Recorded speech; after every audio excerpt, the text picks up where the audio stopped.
ایک تو شکری صاحب نے اتنی گردان کی کہ میں طالب علم ہوں طالب علم. اب سوال کرتے ہوئے بھی ہمیں دانشورانہ وہ سوچ آ رہی ہے، لیکن انہوں نے خطاب سارا دانشورانہ ہی کیا، کافی لمبا چوڑا. سوال میرا یہ ہے کہ ہم ان سیاسی اسلام کے جو مولانا مودودی صاحب اور ان کی فکر سے متاثر لوگ، ان کو اگر دو مزید حوالوں سے دیکھیں، ایک تو جو سیکولرزم جبراً نافذ کرنے کا، اور پھر استعمار کا جو رد عمل ہوتا ہے وہ بہت مضبوط فیکٹر ہے کسی فکر کو پروموٹ کرنے کا. تو یہ رد عمل پورا تاریخی اعتبار سے. دوسرا، جو ان کی فکر سے متاثر لوگ ہیں وہ سوسائٹی میں، مسلم سوسائٹی میں ویلیو ایڈیشن کر رہے ہیں، ان کے ویلفیئر کے بہت کام ہیں، اور ان کے اگینسٹ جو لوگ کھڑے ہیں وہ دلائل دے رہے ہیں، قرآن کریم سے احادیث سے استدلال کر رہے ہیں، وہ فکر کو متاثر کرنے کی کوشش کر رہے ہیں، لیکن سوسائٹی میں ان کا کوئی کردار نہیں ہے. تو کسی بھی فکر کی جو فروغ ہے اس میں جو سوسائٹی میں گراؤنڈ پہ جو کام ہوتا ہے وہ بہت مضبوط فیکٹر ہوتا ہے. تو ہمارے پاس یہ اس طرح ہم گفتگو کر لیں گے، گفتگو چل رہی ہے، عالمی سطح پہ بھی چل رہی ہے، لیکن جہاں جہاں ان کے متاثرین ہیں انہوں نے وہ جو ہم کہتے ہیں نا کہ مدرسے کے لوگ کہ جان مال اپنا وقت لگاؤ اور قربانی کا جذبہ اور اس سے پھر اپنی زندگی صرف کرنا کسی کاز کے لیے، یہ جو چیز ہے یہ ان کو، اور وہ ابھی بھی موجود ہے، ایگزسٹ کرتی ہے. اس کا ہمارے پاس کوئی متبادل نہیں ہے. ہمارے پاس کا مطلب جو کہ اس کو کاؤنٹر کر رہے ہیں. مصر میں بھی آپ دیکھ لیں، انہوں نے اپنی اسی ویلیو ایڈیشن کے ذریعے جمہوری طور پر اپنی اکثریت شو کر دی تھی، باقی ان کو ڈسٹرائے کر دیا گیا، وہ الگ بات ہے. پاکستان میں بھی آپ جو مذہبی تنظیمیں ہیں، آپ کے پاس کوئی کرائسس آ جائے، آپ کے پاس حکومت کی طرف دیکھنے اور ان تنظیموں کی طرف دیکھنے کے علاوہ کوئی چارہ نہیں ہے. جو لوگ فکری طور پہ یہ ساری گفتگو کر رہے ہوتے ہیں تو وہ بس اس وقت بھی فکری خیالی پلاؤ پکا رہے ہوتے ہیں، اور عملی طور پہ کوئی ڈیزاسٹر آ جائے، زلزلہ آ گیا، سیلاب آ گیا، تو یہ لوگ وہاں پہ سوسائٹی کے اندر ہوتے ہیں. تو کسی بھی فکر سے سوسائٹی کو متاثر کرنے کے لیے یہ جو پہلو ہے وہ اتنا مضبوط ہے کہ ساری فکری کوششیں ایک طرف ہو جاتی ہیں. تو اس کے بعد یہ ویلیو ایڈیشن جب تک رہے گا، یا تو آپ اس کو ڈیمالش کر دیں یا پھر اس کا کوئی متبادل دے دیں. تو اس پہ اس تناظر میں اگر اس کو دیکھا جائے تو شاید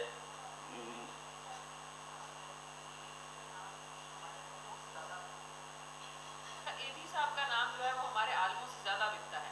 اس کی وجہ یہ ہے کہ وہ لوگوں کے ساتھ کام کرتے ہیں.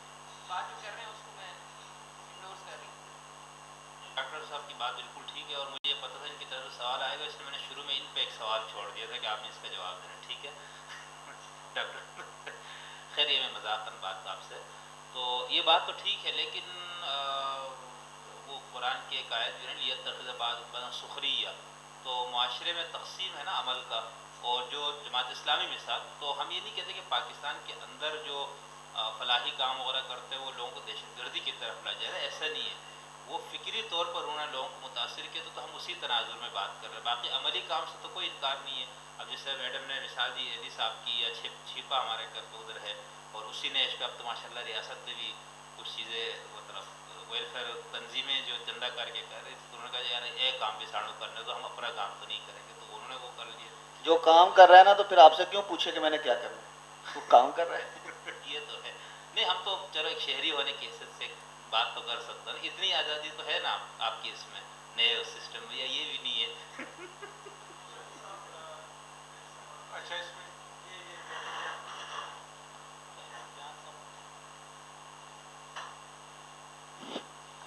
میرا یہ ہے، مجھے نہیں معلوم کہ اس سوال کو شاید یہاں کسی نے پوچھا بھی ہوگا، چونکہ میں سیشن میں نہیں تھا، لیکن مجھے پتہ ہے اور آپ کی کتاب بھی پڑھی ہے. تو اس حوالے سے میرا ایک سوال یہ ہے نظام کے حوالے سے، جو پولیٹیکل اسلام ہے وغیرہ وغیرہ، جماعت اسلام اور امام خمینی، سید قطب وغیرہ کا جو تصور ریاست ہے، اقامت دین ہے، اس حوالے سے کہ جو ہمارے اجتماعی معاملات ہے، شریعت کے ایسے احکامات ہے جن کا تعلق ریاست سے ہے، اس کے امپلیمنٹیشن کا تعلق ریاست سے ہے. تو اگر شرعی حکومت نہیں ہے اور وہ شرعی احکامات معطل ہیں، تو کیا اس وقت جو مسلمان موجود ہے کیا اس کا گناہ ان پر ہے یا نہیں ہے؟ دوسرا سوال یہ ہے کہ اس تناظر میں اس احکامات کو زندہ کرنے کے لیے شریعت پر مبنی کسی ریاست حکومت کے لیے کوششیں کرنا کس زمرے میں آتے ہیں؟ واجب ہے، فرض ہے، مستحب ہے، مباح ہے، یا مطلب اگر کوشش کرے یا نہ کرے برابر ہے؟ اس پہ میں نے شروع میں اشارہ کیا تھا کہ ہمارے ہاں جو تمام مذاہب اور اسلام میں بھی جو فقہ کا پہلو، اور اس میں میں نے کہا تھا کچھ احکامات وہ ہے جس کا تعلق، تو احمد جان صاحب نے جو سوال اٹھایا تو میں اس میں یہ بات کی تھی کہ کیا وہی مطلوب ہے خدا کو، رسول کو اور آخرت کی کامیابی کے لیے کہ آپ نے ان چند احکامات کے نفاذ کر کے ہی آنا ہے، ورنہ آپ کو اللہ تعالیٰ جو ہے وہ آپ کو آسمانی جنت میں جگہ نہیں ملے گی؟ تو وہ ہے اصل، اور اسی کو مفتی تقی عثمانی صاحب نے کہا ترتیب کا اور ترجیحات کا الٹ جانا۔ ٹھیک ہے، تو اسی لیے ہمارے ہاں جو جوابی بیانیے میں جو لوگ آتے ہیں تو اس میں مولانا وحید الدین خان صاحب بھی شروع میں اسی بات کے قائل تھے نا کہ بھائی اگر کئی اس طرح کی اقتدار حکومت مسلمانوں کے پاس موجود ہے یا ان کو مل جائے تو اس میں ان کو اسی احکامات کے مطابق ہی فیصلے کرنے، اور یہی بات غامدی صاحب بھی شاید یہی کرتے، لیکن اس کو صرف ان چند احکامات کے نفاذ کے لیے سرگرم عمل ہونا یا اسی کے لیے جدوجہد کرنا، تو وہ میرے خیال سے پرانے فقہی ذخیروں میں میرا ناقص علم جو ہوتا ہے وہ مطلوب نہیں ہے۔ ٹھیک ہے، اور قرآن پاک کی جن آیات سے ان اہل فکر نے استدلال کیے اسی لیے میں نے تقابل یوں کرایا۔ باقی اگر آپ مجھ سے ذاتی طور پر پوچھے تو چونکہ میں مفتی یا اس طرح کا نہیں ہوں تو میں اپنی رائے تو اس پہ کوئی اس طرح نہیں دے سکتا، لیکن تقابل میں آپ کو بتا رہا ہوں کہ پرانا روایتی فقہی تفسیری کلامی ذخیروں میں یہ نہیں ملتا۔ نصب امام کی بھی جو حیث آتی ہے نا کہ خلیفے کو مقرر کرنا ہے، وہ واجب کفائی ہے۔ ٹھیک ہے، یعنی ظاہر سے نظام تو چلانا ہے نا، انارکی پھیلے گی تو اس کے لیے وہ کہتے ہیں ایک بندے کو آپ مقرر تو کرو تاکہ احکامات اس سے، تو اس کو بھی وہ فقہا نے واجب کفائی میں رکھا ہے۔ ٹھیک ہے، اس کو فرض عین میں نہیں رکھا۔ امید ہے میری گفتگو سے آپ کو جواب نہیں ملا ہوگا۔ اچھا شکری صاحب، کل آپ سے وہ گفتگو بھی ہوئی تھی اس حوالے سے، پاکستان میں تقریباً کوئی 5 سے 6 کروڑ کے لگ بھگ اہل تشیع کی پاپولیشن ہے مختلف صوبوں کے اندر ہو، اور وہ اسی قانون کے تحت جو ہے وہ اسی کی جو حکومت ہے اسی آئین کو وہ مانتے ہیں۔ لیکن اگر فکری طور پر دیکھا جائے تو جو ولایت فقیہ کا جو ایک پورا آئیڈیالوجی ہے جو ایوالو ہوئی ہے، آپ نے کہا کہ پہلے نہیں تھی لیکن کچھ عرصے میں یہ ساری چیز تشکیل پائی، اور اس کے بعد ہم یہاں پر بھی دیکھتے ہیں کہ جو مختلف گروہ ہیں وہ اس کو انڈورس کرتے ہیں اس بات کو، لیکن وہ شاید ایران میں تو رہتے ہوئے وہ فزیکل جو ان کی ایکسیپٹنس ہے ولایت فقیہ کو اس کو مانتے ہیں، لیکن پاکستان میں رہنے والا جو شیعہ ہے وہ شاید اسپرچولی اس کو ایکسیپٹ کرتا ہے۔ تو یہاں پر آپ نے دیکھا ہے کہ مطلب جو شیعہ پولیٹیکل پارٹیز ہیں وہ کیونکہ ایرانی انقلاب کے بعد یہاں پر زیادہ بنی، مفتی جعفر بنانی، اور اس کے بعد سے لے کے اب تک مجلس کے لوگ ہیں اور یہ حکومتوں کا حصہ رہے ہیں، آج بھی ہیں، بلوچستان میں بھی ہیں، آزاد جموں کشمیر کے اندر بھی ہیں، یہاں پر بھی فیڈرل گورنمنٹ کا حصہ بھی رہے تھے لیکن کچھ اختلافات ان کے ہو گئے۔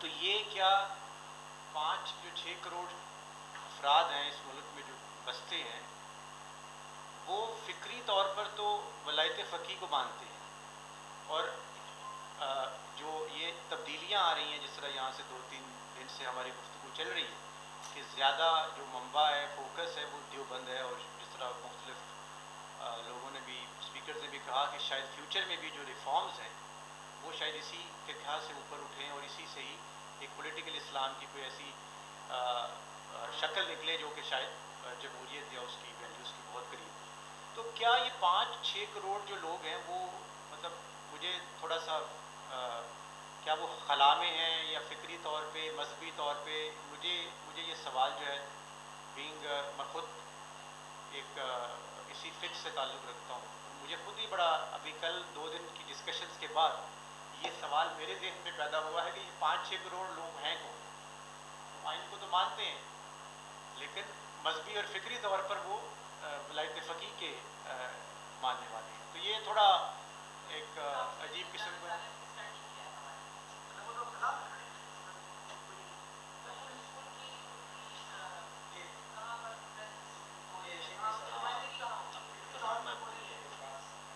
عبدالباس صاحب نے جو بات کی نا یہ خود اہل تشیع کی ہاں یہ چیز زیر بحث ہے. اور یہ ڈاکٹر حمدانی صاحب کو جو میں نے حوالہ دیا نا تو ان کی کچھ کتابیں آپ نیٹ پہ بھی دستیاب ہے, ڈاؤن لوڈ کر کے آپ دیکھ لیجیے گا. تو انہوں نے 6 سوالات بھیجے تھے خامنہئی صاحب کو کہ آپ لوگوں نے جو تصور ولایت فقیہ کی بنیاد پہ حکومت قائم کی ہوئی تو باقی تو شیعوں کی دنیا میں جو شیعہ ان کے پھر کیا وہ ہوگا.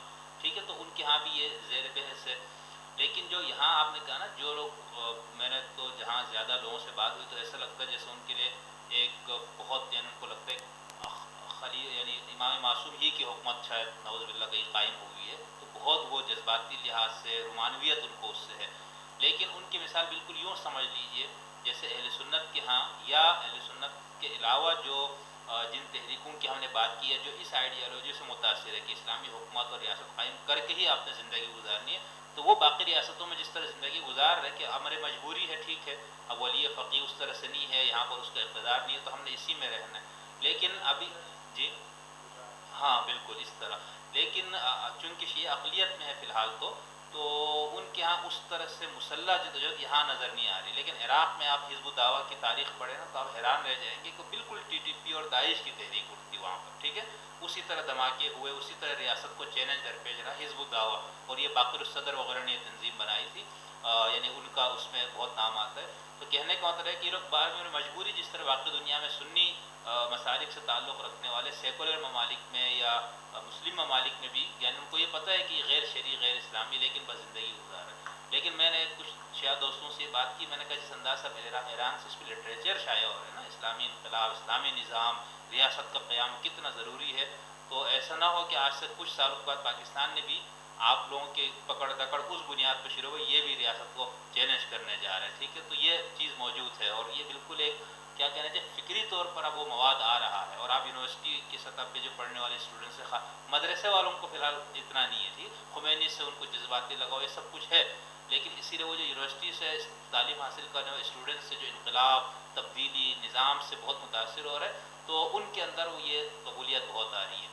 تو باقی دوسری ایک چیز اور وہاں پر مسئلہ ہے, دیکھیں شیعوں میں تو شیعہ یعنی مسلکی طور پر تو یہ ہے نا کہ جو بھی فقیہ سب سے زیادہ صاحب علم ہے, یعنی آپ میں سے 4 فقیہ میرے سامنے ہے, میں نے اپنے حساب سے تحقیق کی مطالعہ کیا, مجھے لگا یہ فقیہ جو ہے یہ زیادہ صاحب علم ہے باقی 3 سے, تو میں ان کی تقلید میں چلا جاؤں گا. میں اب جو دینی حوالے سے احکامات دیں گے, لیکن اب ایک فقیہ کو آپ نے کرسی پہ بیٹھا دیا اقتدار کی, تو باقیوں کا کیا ہوگا؟ تو اس لیے اس کے اندر بھی وہاں پر بہت مسئلے رہے ابھی تک ہے. ٹھیک ہے, تو مرجع وہاں پر ابھی بھی الگ الگ کئی موجود ہے, لیکن جب وہی چیز ایک قانون کے طور پر آپ ملک میں نافذ کر رہے ہیں اور ایک اور مرجع فقیہ ہے جو اس قانون سے متفق نہیں ہے تو آپ جبراً نافذ کر رہے ہیں اس کے اوپر, یعنی وہ بھی ایک فقیہ ہے, تو آپ کس حیثیت پہ اس فقیہ کی اس حیثیت کو چھین رہے ہیں جس کی ایک سرحد آپ کے پاس دین سے موجود. تو اہل تشیع دنیا میں یہ مسئلہ موجود ہے, وہ مجبوری میں جو لوگ اس انقلاب اور اس سے متاثر ہے یا اس کو چاہتے ہیں کہ یہی اسلامی نظام ہے, وہ تو باقی دنیا میں مجبوری سے. آیت اللہ سستانی کو آپ دیکھ رہے نا, وہ اسلامی نظام, اسلامی حکومت, اسلامی ریاست کی کوئی بات نہیں, حالانکہ بہت پاورفل ہے عراق کے اندر. ٹھیک ہے, جب انہوں نے ان تنظیموں کے خاتمے کے لیے ایک جہاد کا اعلان کیا تو اس کے بعد دیکھے وہاں پر کس طرح سے لوگ اٹھ کھڑے ہوئے. تو یہ ہے کہ وہاں پر زمین بھی موجود ہے, وسائل بھی ہے, لیکن اس کے باوجود وہ اس طرف نہیں جا رہے. آپ 1979 میں جو ہوا, ٹھیک ہے جی, اس میں اسلامی بیانیہ کس حد تک تھا, اور جو کیڈرز تھے جو سواب کی مار کھا رہے تھے یا جو شاہ کی مار کھا رہے تھے, اطلاع تو یہ ہے کہ وہ موسٹلی تو دے پارٹی کے لوگ تھے. امام صاحب کے اپنے کیڈرز نہیں تھے. امام صاحب تو 78 اور اس تک جو ہے نا کہ کوئی نیٹ ورکنگ نہیں تھی, نیٹ ورک کمیونسٹ کی تھی, مارے انہوں نے کھائی. بیانیہ جو استعمال ہو رہا تھا وہ اینٹی امپیریلزم کا ہو رہا تھا, امریکی سامراجیت کے خلاف جدوجہد کا ہو رہا تھا. پھر جب ان کے ہاتھ سے نکل گئی بات, امام صاحب آ گئے, اس کے بعد اسلامک کنوٹیشنز, اس نے انقلاب جسے کہتے ہیں ہم لوگ ریئیکشن کی نظر سے دیکھتے ہیں, انقلاب نہیں تھا بلکہ ایران پیچھے کی طرف جا رہا تھا نظریاتی طور پر, آئیڈیالوجیکلی. تو اسلامی بیانیہ انقلاب کے وقت میں کس نوعیت کا تھا, ٹھیک ہے, 79 میں. اور دوسرا پھر ابھی جب جو ہے زینبون اگر جو ہے اس میں آپریٹ کر رہی ہے, مڈل ایسٹ میں آپریٹ کر رہی ہے, تو وہاں پر کس نوعیت کا شیعہ اسلامی بیانیہ زینبون یا سے قرآن ایجنسی سے رپورٹس جا رہے ہیں, تو وہ کیا بیانیہ استعمال کرتے ہیں. اس کے ساتھ ایک کامنٹ بھی میں کر لوں کہ ضیاء الرحمان صاحب کی سٹوری آئی تھی زینبون پہ, شاید اور وہ پاڑا چنار سے لوگ جا رہے ہیں، اور یہ یعنی ایگزسٹنس مجھے کئی حوالوں سے پتہ چلا، لیکن جب میں کیا بھی ہوں تو ہماری بدقسمتی یہ ہے کہ جس طرح ہماری سوسائٹی جب ان چیزوں کو چھپا دیتی ہے نا، یا اس کو کوئی تو اس کا نقصان یہ ہو جاتا ہے کہ ہم اس مسائل کو ایڈریس نہیں کر پاتے. تو میں نے کئی اسکالر سے بھی بات کی، مختلف جگہوں پہ بھی بات کی کہ ایران کے راستے سے یا مختلف راستوں سے جو زینبون میں جاتے ہیں، ان کی باقاعدہ کتابیں پبلشڈ ہوئی ہے. کراچی میں ضیاء الرحمان صاحب نے ایک کتاب پہ اسٹوری بھی کی ہے جو پبلشڈ ہوئی ہے، کہ جس میں وہ بتا رہے تھے کہ بچہ کہاں سے کیسے کیا، اور پھر حضرت زینب کے مزار کے تحفظ کے لیے وہی انٹرنیشنل پروکسیز ہیں جو ہماری یوتھ کو اور مختلف مسالک کو، جیسے آئیسس ایک خاص کمیونٹی کو ٹارگٹ کر رہی ہے، ٹی ٹی پی ایک خاص کو، اسی طرح زینبون بھی ایک خاص کمیونٹی کو اسی آئیڈینٹی پر اس چیزوں پہ قائل کرنے کے لیے. مطابق تقریباً کوئی 6 سے 7 ہزار کے قریب. میری ایک سابق D G I S I سے بات ہوئی جو پرانے ہیں، ان کے ڈیٹا، کیونکہ اس کا اسپیسیفک ڈیٹا نہیں ہے. اب ڈیٹا کیوں نہیں ہے؟ گلباز صاحب جائیں گے، یہ ریسرچ کر لیں گے، ان کو کوئی ڈیٹا دے گا نہیں. ضیاء الرحمان صاحب جائیں گے، میں جاؤں گا، ہمیں کوئی ڈیٹا دیتا نہیں، چیز چھپا دیتے. جب ڈیٹا نہیں دیتے تو اس کا حل نہیں آتا. اچھا پھر ہوتا کیا ہے؟ درجنوں نوجوان شیعہ لڑکے جو ہے ان کو مارا گیا اور بارڈر پہ پھینکا جاتا ہے، اور یہ ساری جو ہے بیہائنڈ دی سین ہو رہا ہے، کچھ پتہ نہیں ہوتا. ایسا بھی ہوا ہے کہ گلگت بلتستان سے لوگ گئے ہیں، میں جو چونکہ نیشنل کاؤنٹر ٹیررزم اتھارٹی کے ساتھ میں کام کر رہا تھا، تو راتوں رات 22 لوگ جو ہے وہ پھینکے گئے، ان کی لاشیں آئیں، دیکھا گیا. وہ پورے آگے نیٹ ورک، وہ مجھے کہہ رہے تھے کہ ہم کوئی 20 سے زیادہ سورسز کو تلاش کرتے رہے، یعنی ضیاء الرحمان گلباز کے ساتھ، گلباز شاہد کے ساتھ، شاہد رشید صاحب کے ساتھ، یعنی یہ کرتے ہوئے 20-22 لوگ تک گئے، لیکن ہمیں سرا نہیں مل رہا. یعنی اتنی اسٹریٹجیکلی یہ چیزیں ہو رہی ہے سوسائٹی. اچھا اس کا انٹرنیشنل ریلیشن پہ بہت خطرناک اثرات ہیں. پاک ایران کے تعلقات مینیج نہیں ہو رہے. ہم ایسا ہے جیسے گھر کا تعلق ہے پاک، یعنی ایک دوسرے کے ساتھ اتنے بارڈرز اور بے شمار چیزوں کے حوالے وہ ہم مینیج نہیں کر پا رہے تھے. ٹارگٹ کلنگ کراچی میں، سیکٹیرین ٹارگٹ کلنگ نہیں رک رہی. پہلے بہت زیادہ شیعہ مارے گئے، اب بہت زیادہ سنیوں کی ایک لاٹ ماری جا رہی ہے لیڈرشپ کے حوالے، اور وہ سارا سیکٹیرین ہے. اس دن شیخ رشید صاحب نے کہا، یہ ایک نوجوان تھا، آپ جانتے ہوں گے، بلال خان، اس کا قاتل پکڑا گیا. That is totally on sectarian basis. اور ٹھیک ہے وہ بہت یعنی ہمارا دوست اور بہت ایکسٹریمسٹ تھا اپنے آئیڈیالوجیز میں، بہت وائلنٹ تھا. خود میرے خلاف اس نے کئی پوسٹیں لکھی ہیں، لیکن اس کا مطلب یہ نہیں ہے کہ ہم اس کو مار دیں، اس کی آواز کو دبا دیں. ہاں اس کو مینیج کیا جا سکتا ہے، اس کو سمجھایا جا سکتا ہے. سو یہ چیز جو ہے کہ سیکٹیرین بیسس پہ ہمارے جو یہ نہیں ہو رہی ہے. سی ٹی ڈی کراچی اور کئی اور لوگوں سے بات ہوئی، وہ کہہ رہے کہ جی ہم کمنٹس نہیں کر سکتے، کئی پڑوسی ملک کے ساتھ مسئلہ ہے، کئی افغانستان کے ساتھ ہمارا مسئلہ ہے، کے پی میں وہاں سے آ رہی چیزیں، کراچی اور بلوچستان میں ایران کے مسائل ہیں، تو ہم مینیج نہیں کر پا رہے ہیں چیزوں کو، اور اس پہ ہمیں بہت کام کرنے کی ضرورت ہے. میری پہلی گزارش ہے کہ یہ جو سٹوریز ہے نا، یہ چھپائی نہ جائے. آپ محققین اس کو لکھ کے اس پہ کھل کر بات کر لیں، ریاست تک اپنی بات پہنچائیں. کوئی تو آپ کو کہے گا کہ آپ ملک دشمن ہے، آپ اس پہ کیوں بات کر رہے ہیں، لیکن یہ آپ کے گھر کا مسئلہ ہے. یہ آگ آپ کے گھر میں لگی اور آپ نے بجھانا ہے. کوئی امریکہ اور برطانیہ کسی کو کوئی غرض نہیں ہے آپ نے، اور اگر آپ نہیں کریں گے تو یہ مسائل رہیں گے. ہاں طریقے کے ساتھ، اچھے اسلوب کے ساتھ. قرآن میں وَجَادِلْهُم بِالَّتِي هِيَ أَحْسَنُ، اچھے طریقے سے، دوستانہ ماحول میں، اور اس میں آپ کا جو جذبہ ہے وہ جذبہ اصلاح ہو. اس میں یہ نہ ہو کہ یہ جو ریاست ہے یہ غاصب ہے، جابر ہے. پھر ہم میں اور طالبان میں کوئی فرق نہیں ہے، سوری. تو مطلب یہ کہ اس جذبات کے ساتھ ہم کام کر لیں گے تو بات سنی بھی جائے گی اور اس کا اثر بھی ہوگا. جی آپ رسپونڈ کر لیں. میں ایک بات کرنا چاہ رہی تھی کہ ابھی جس طرح آپ بات کر رہے ہیں، ہم نے بھی غامدی صاحب کی بھی بات کی کہ وہ سیکولر اسٹیٹ کی بات کرتے ہیں، اور جو اسلامی جیسے ابھی ہم جو ہمارا موضوع ہے کہ جمہوری تبدیلیاں جو آ رہی ہیں، کہ اسلامائزیشن جو ایک سسٹم ہے اس کو اب چھوڑ کے سیکولر سسٹم کی طرف دھیان دیا جا رہا ہے. ابھی آپ نے بات کی کہ ہمارے پاس جو خرابیاں ہوتی ہیں ہم ان کو کاؤنٹر کرتے ہیں، ہم نے اس کی اصلاح کرنی ہوتی ہے یا کاؤنٹر کرنا ہوتا ہے. ہم نے ابھی تک جتنا بھی نظام نافذ دیکھا ہے اسلام کا، وہ کچھ خاص چیزوں کے اوپر ہی ہے، لیکن بیسکلی جہاں پرابلم آ رہی ہے وہ یہ کہ پوری دنیا کے اندر جو نظام رائج ہے وہ حقوق العباد کی بیس کے اوپر ہے. یہ جب آپ نے ذکر کیا جو خاتون باہر سے آئی ہیں انہوں نے کس چیز کو مینشن کیا, انہوں نے صوفیزم کو مینشن کیا.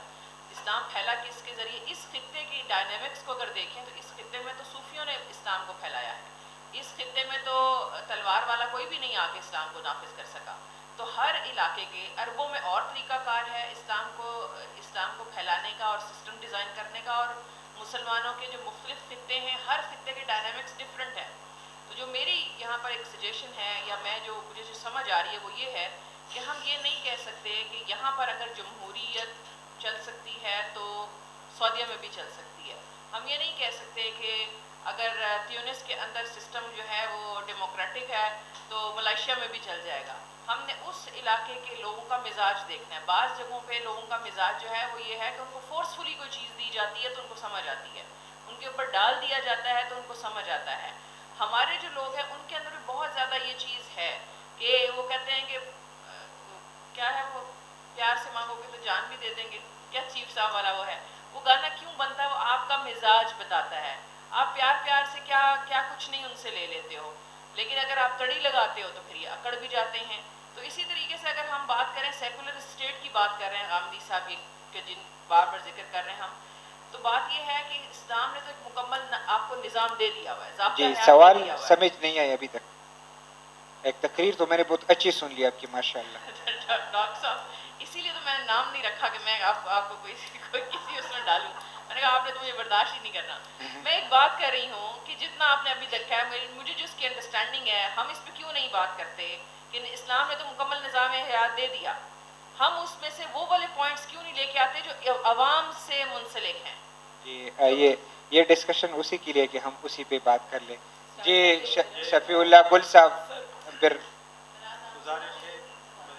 اچھا سوری یہ خزیمہ صاحب ذرا پھر ان کی ایک کمٹمنٹ ہے تو یہ سوال کر لے خزیمہ. میں ہمارے پاس ٹائم ہے پلیز, میں کچھ کمیونیکیٹ کیا. بات میری جو ہے وہ انہوں نے جو ابھی بات کی ہے اس سے ملتی جلتی ہے. یہ گاندھی صاحب پہ کہہ رہی ہیں کہ وہ سیکولر اسٹیٹ کی بات کرتے ہیں, وہ ڈیموکریٹک اسٹیٹ کی بات کرتے ہیں, اور وہ خورشید ندیم صاحب جتنی بھی باتیں کر کے گئے ہیں وہ ساری باتیں وہی ہیں, اور وہ آپ نے بھی بتایا کہ انہیں کے اسٹوڈنٹ ہیں.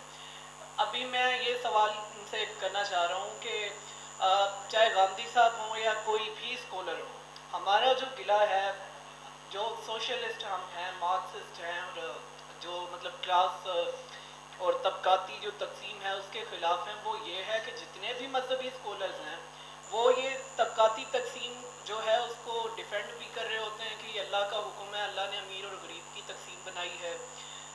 جو اصل چیز ہے دنیا کی وہ مادے والی ہی ہے دنیا کے اندر, کیونکہ اگر آپ بھی شگری صاحب 2 دن بھوکے رہیں تو آپ اس طرح کی باتیں نہ پڑھ سکتے ہیں نہ کر سکتے ہیں. اور اگر مجھے بھی گھر میں کوئی ایشو ہو تو یہاں پہ میں نہ آپ کا لیکچر سن سکتا ہوں اور نہ کویسچن کر سکتا ہوں. تو یہ جو طبقاتی تقسیم ہے, جو بھوک ہے, جو معاشرے کے اندر افلاس ہے, اس کو کیوں نہیں مذہبی علماء جو ہیں اس پہ بات کرتے اور یہ اس طرح کے ایک کرمنل قسم کے کیپٹلسٹ سسٹم کے خلاف بات کرتے ہیں. یہ ہم کمپیٹیبل ہے اس سسٹم کے ساتھ اور ہم مارکسزم کے خلاف ہیں, اور مولویوں میں جو طبقاتی تقسیم ہے وہ پاکستان کی کسی کیپٹلسٹ گروپ میں نہیں ہے, اور اس میں بھی ایلیٹ بھی ہے, مڈل کلاس بھی ہے, لوور کلاس بھی ہے. ٹھیک ہے, اور پھر یہ اپنے لوور اور مڈل کلاس کو جس طرح کاؤنٹر کرتے ہیں اور جس کو آگے نہیں جانے دیتے, اور اس کے لیے انہوں نے جو مذہبی بیانی کر لی ہے, اگر ہم اس پہ بات کر لیں تو 8-10 جلدی کی کتابیں بن سکتی ہیں اس پہ. اور یہ پورا ایک سائنس ہے جو اس سفر سے ہو کے آیا ہے, وہ بہت تکلیف دہ ہے. اینڈ میرے پاس اس کی فرسٹ ہینڈ سٹوریز ہیں, فرسٹ ہینڈ سٹوریز.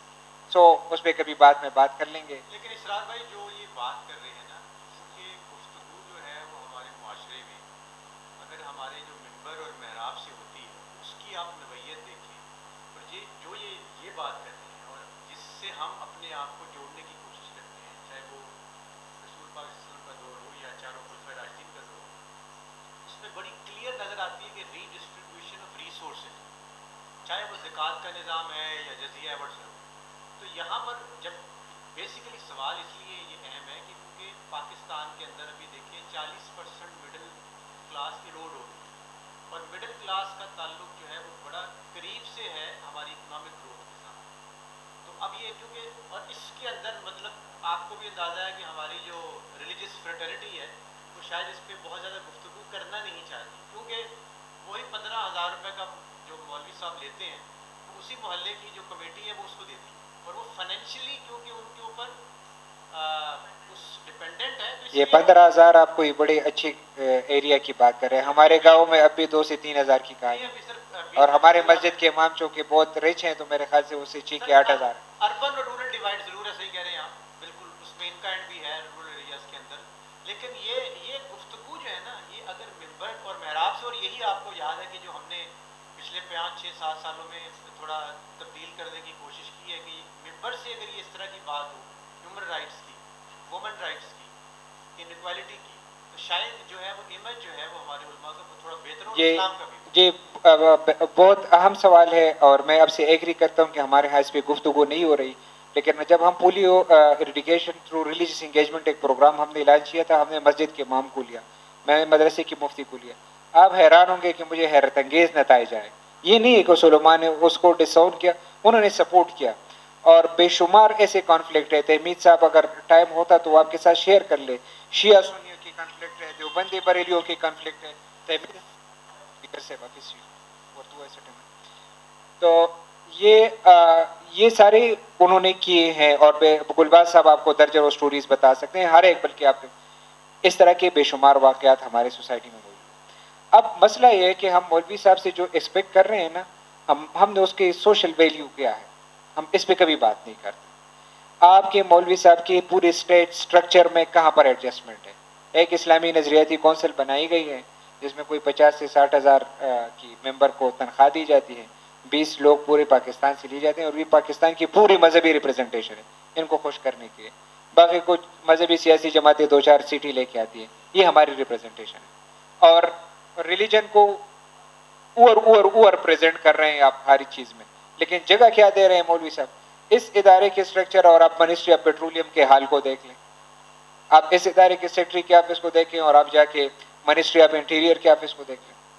سو نو میچ. آپ کو بہت ساری، اب منسٹری ریلیجیس افیئرس کی جو سست روی ہے، اب سو سوری میں ان کے ساتھ کام کیا ہے، تو مطلب بہت ساری چیزوں پہ ہے کہ ہم نے مولوی صاحب کی کوئی تنخواہ فکس نہیں. یار 2,000-3,000 اس دور میں چل سکتا ہے؟ نہیں چل سکتا. ٹھیک ہے، ہم نے اس کو اتنے فائنانشیل کرائسس میں کیا ہے. اب مصیبت یہ کہ مولانا عبید اللہ سندھی کا ایک مشہور مقولہ ہے کہ غلام قوم کو یہ بات سمجھانا انتہائی مشکل ہے کہ آپ غلام ہیں. تو ہمارے جب مولوی صاحب مڈل کلاس اور لوور کلاس کو ہم یہ بات سمجھانے کی کوشش کرتے ہیں کہ یہ ہیومن رائٹس کے خلاف ہے، آپ کی بیسک سیلری 18,000 سے 20,000 ہونی چاہیے، تو ایلیٹ کلاس ان کو یہ قائل کرنے کی کوشش کر رہی ہے کہ یہ بندہ آپ کو گمراہ کر رہا ہے، یہ امریکی ایجنڈا ہے. ٹھیک ہے، اور غربت پہ چلے فلاں پہ. پر صاحب میں یہاں پہ ایک چیز اور بھی ایڈ کروں گی. اگر آپ مولوی صاحب کی تنخواہ کی بات کر رہے ہیں تو میرا ایک اعتراض اور بھی ہے کہ مولوی کی تربیت کیسے ہوتی ہے؟ جس کو دیکھو وہ مولوی بنا دیا، آپ پہلے اس کو ٹرین تو اچھا، کرائٹیریا اس وجہ سے نہیں ہے کہ آپ میڈم جب بھی اپنے ڈرائیور کو ہائر کرتے ہیں، میں اپنے لیے ڈرائیور لیا ہے تو میں نے 50 جگہ مشاورت کی اور اس کے بعد ڈرائیور لیا، اور جس کی بیسک سیلری 18,000 روپے تھی. ٹھیک ہے، آپ میں سے ہر بندہ گھر کے کچن کا، گھر کے مالی کا، کیونکہ نالی کی صفائی کے لیے بھی اپنے کرائٹیریا رکھا ہے، لیکن آپ نے مولوی صاحب کے لیے کوئی کرائٹیریا نہیں رکھا ہے. کرائٹیریا آپ کی سوسائٹی سے آئے گا، آپ فنڈ کرتے ہیں، آپ انسٹیٹیوشن کو پیسے دیتے ہیں. آپ جائیں نا کسی مدرسے میں، آپ چندہ دے رہے ہیں، آپ بتائیں کہ جی مجھے استاذ ٹیچر کی سیلری جو ہے وہ 20,000 دینی چاہیے. یہ نان ٹھیک ہے، سیریس ہے مولوی کے حوالے سے ہمارا نان سیریس ہے. یا اچھا، آپ مدرسے میں چندہ دے رہے ہیں، آپ ان کو کہتے ہیں کہ مجھے اچھے قسم کے واش روم چاہیے. دے آر ہیومنز، انسان ہے نا.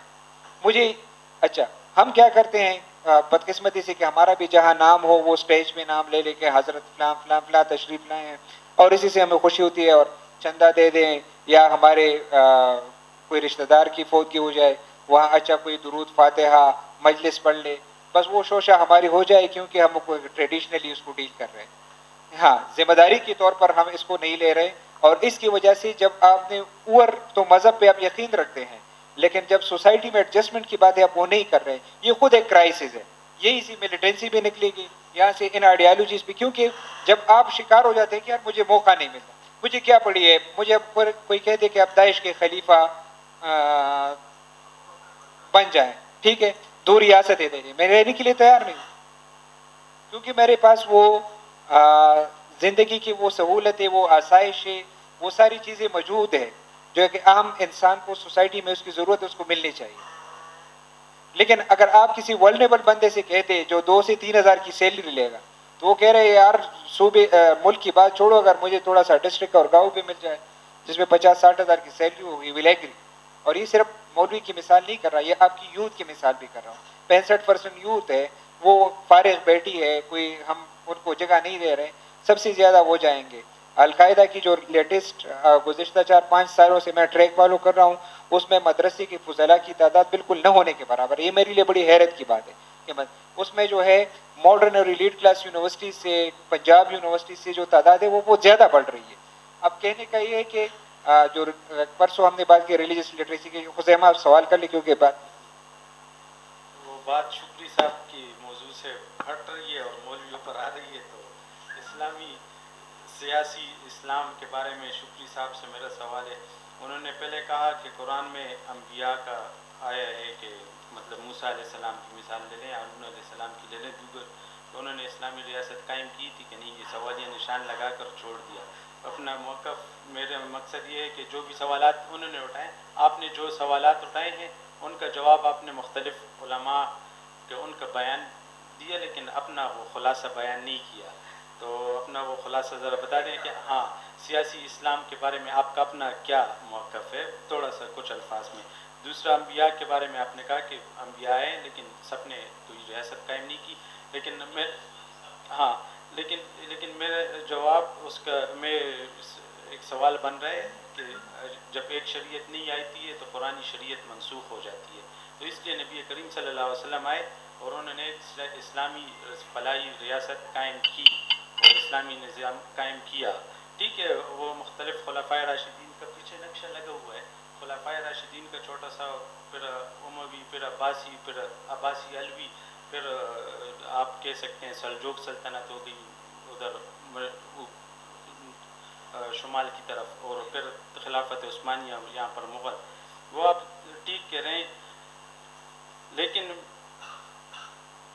کیا اسلامی ریاست کی ضرورت نہیں ہے یا کہ تو پھر اس سے تو بہتر یہ تھا برطانیہ یہاں پر بیٹھا رہتا، یہاں پر کیا ایسٹ انڈیا کمپنی کی یا وکٹوریہ کی یا الزبتھ کی ہو جاتی تو کوئی فرق تو نہیں پڑنا تھا. دوسرا یہاں پر مجھے ابھی تک یہ ٹی ٹی پی کے حوالے سے آپ نے کہا کہ ان کا اکثر کا تعلق مطلب دیوبند مکتب فکر سے تھا، کیونکہ ہم نے ان کے ساتھ مذاکرات کیے 2012 میں والد صاحب نے. تو میں اس بات کو اس حد تک تو ٹھیک ہے کہ اگر اس میں مدارس کے طلبہ یا ان کا انوالومنٹ اتنی تھی جیسے آٹے میں نمک کے 1 ذرے کے برابر، وہ بھی نمک کے ذرے کے برابر. تو اور دوسرا علاقہ کیونکہ وہ دیوبندی اکثریت ہے کے پی میں، بلوچستان میں اور افغانستان میں، تو اس لیے اثر تھا اس کا ہم مانتے ہیں. لیکن میں یہاں پر یہ بات کہنا چاہتا ہوں کیونکہ وہ ریئیکشن تھا، آپ جو بھی کہیں کہ آپ کا اپنا موقف ہو سکتا ہے. ہم تو کہتے ہیں کہ ڈرون حملے اور ہماری ملک کی غلط پالیسیوں کا نتیجہ تھا. پھر آپ نے کہا عبید اللہ سندھی، میرا اپنا ایک موقف ہے، میں وہ بیان کرنا چاہتا ہوں. ہاں، تو آپ نے کہا عبید اللہ سندھی کا کمیونسٹ مطلب ان سے تعلق، تو میرا یہ جواب ہے کہ اپنی وہ ہماری ایک سوچ جو ہے اس کے مطابق کہ ہمیں جو بھی شعبہ ملے گا، جدر بھی ملے گا، تو ایک اسلامک اسٹیٹ کے لیے کوشش ٹی ٹی پی کے احمد بریلی اور سید شاہ احمد کیا نام ہے، سید احمد شہید اور شاہ اسماعیل شہید کے ساتھ جوڑنا وہ تو ٹھیک نہیں ہے.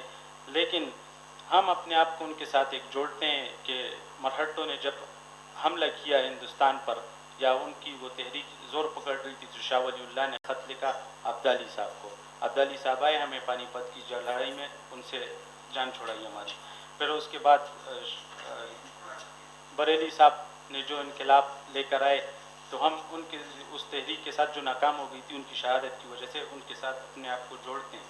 انسان اور دوسرا یہ میرا ایک سوال ہے، یہ ایک سوال بنتا ہے کہ انسان کی پابندیاں ہم قبول کرتے ہیں، مطلب ہر چیز پر ہم 17% ٹیکس دے یورپ کینیڈا اور اس میں، لیکن اللہ کی قوانین اور ان کی پابندیاں وہ قبول کرنے کے لیے تیار نہیں ہے. اگر ریاست ہمیں پانسی دیتی ہے، 4 شیڈول میں ڈالے، دیگر مسائل ہمارے لیے بنائے، تو وہ پابندیاں ہمیں برداشت ہے، لیکن اللہ کی پابندیاں نہیں ہے. سوال نمبر 1.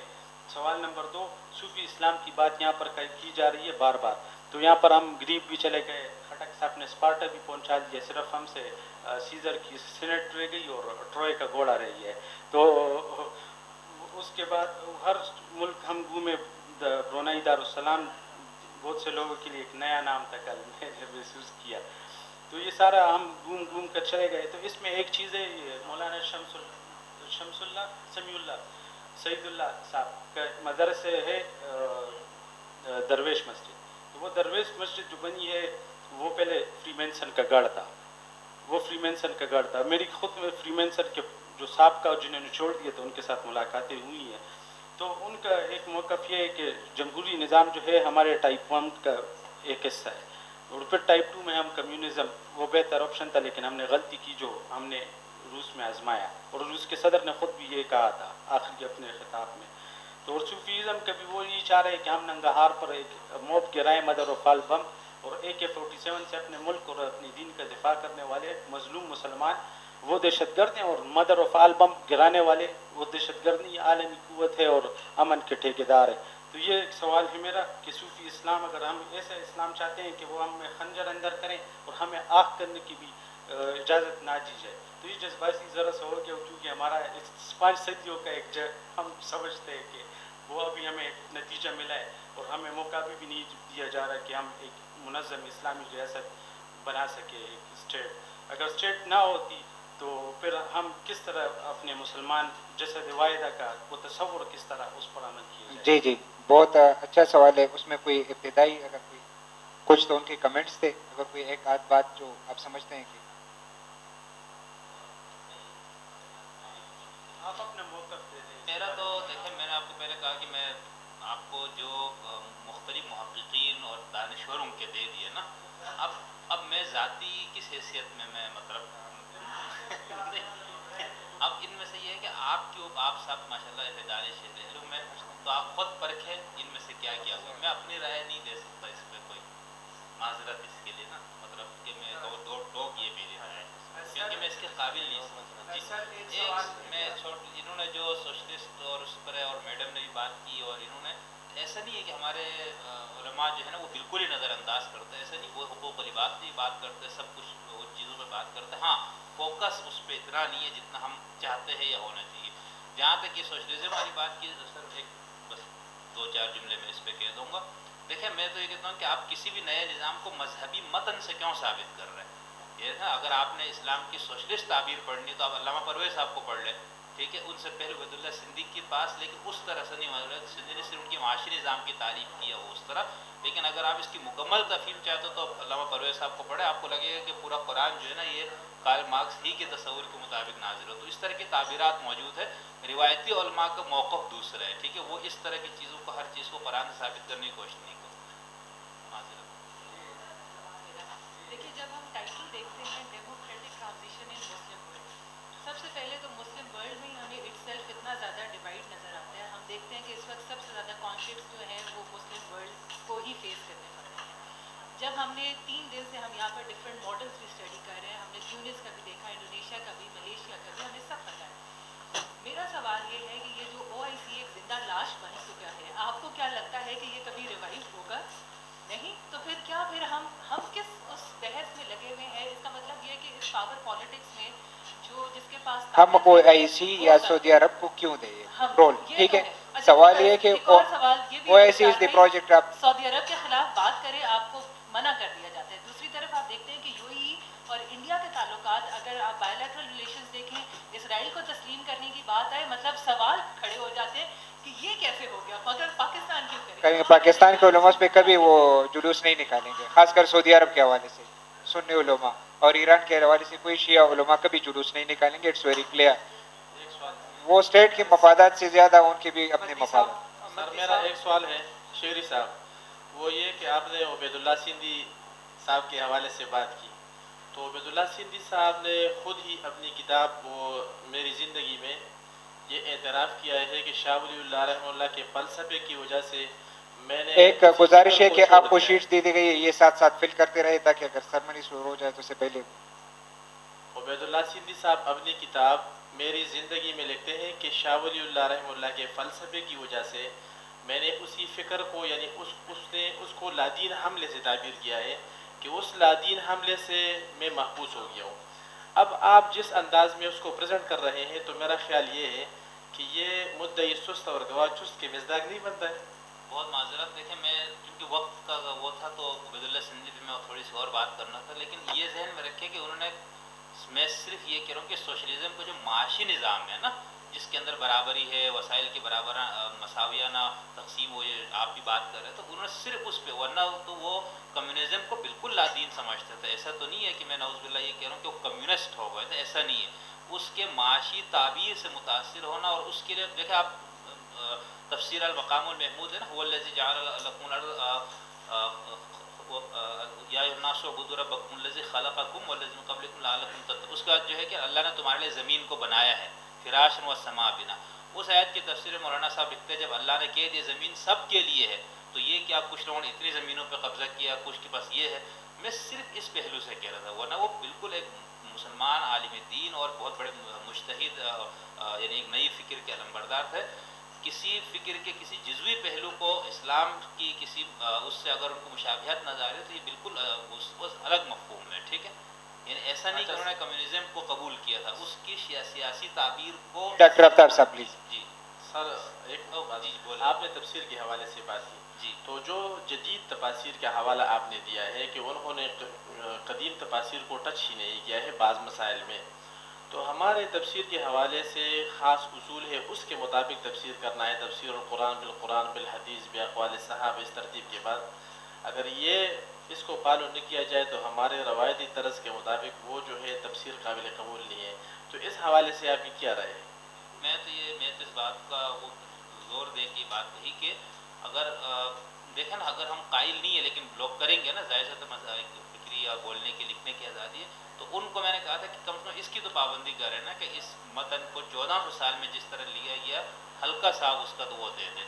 باقی آپ کی بات ٹھیک ہے کہ آپ کے نقطۂ نظر سے آپ کی مناہج اصول سے انحراف کر کے کوئی تفسیر کرے گا تو تفسیر غلط ہوگی، لیکن میرے جیسے عام آدمی کو تو یہ بنیادی نہیں پکڑ میں تو متاثر ہو جاؤں. ایک آخری سوال میرا یہ ہے کہ قرآن کریم میں تو یہ ہے لا اکراہ فی الدین، لیکن قرآن کریم میں یہ بھی ہے ورفعنا فوقکم الطور، تو کیا احکام کے حوالے سے اکراہ فی الایمان یا اکراہ فی العقیدہ جس کو آپ کہتے ہیں، یہ تو نہیں ہو سکتا ہے کہ کسی کو زور پہ جبر پہ مسلمان کیا جائے، لیکن اگر کوئی بندہ مسلمان ہو جائے تو اسلامی احکام کے لیے اس اسٹیٹ کو یہ اختیار حاصل ہے کہ اس کو بزور جو ہے وہ احکام کی پابندی پر اس کو جو ہے وہ زور لگائے.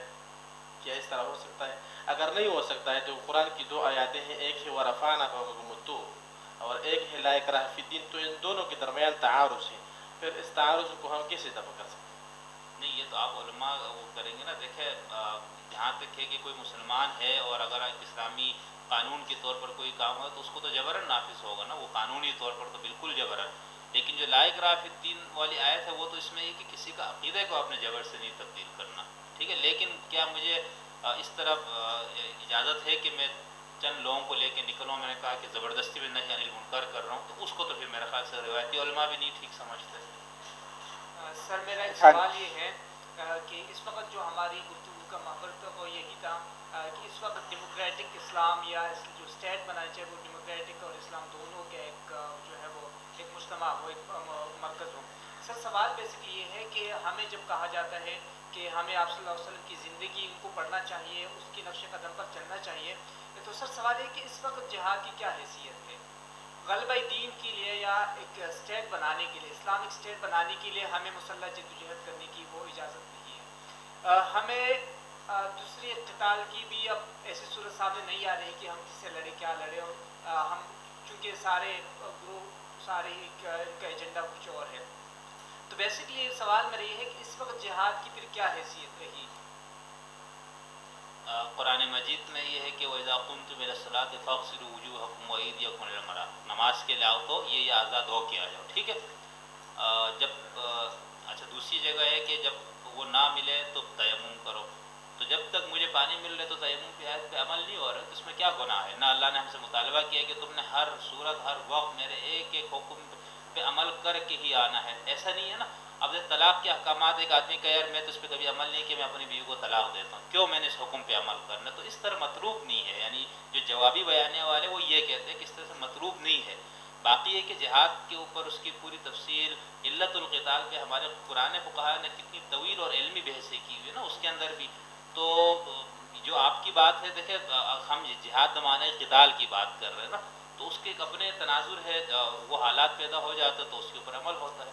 اب یہ تو نہیں کہ میں تو صرف یہ بتانا چاہ رہا تھا کہ جو ہمارے جو جدید انقلابی سیاسی مفسرین ہیں جن کا بہت دل سے احترام، بہت سیکھتے ہیں ہم ان سے، صرف میں نے صرف موازنے کے طور پر بات کی کہ انہی آیات کی یا جہاد اور قتال کی وہ تعبیر جو یہ حضرات پیش کرے وہ قدیم میں نہیں ہے، بس صرف میرا یہ مدعا تھا۔ باقی یہ کہ آج جہاد ہے نہیں، کہاں ہے، یہ تو پھر علماء کرام اور جو ان کا کام ہے یا اسٹیٹ کا کام ہوگا، ہم تو اس میں کچھ وہ نہیں۔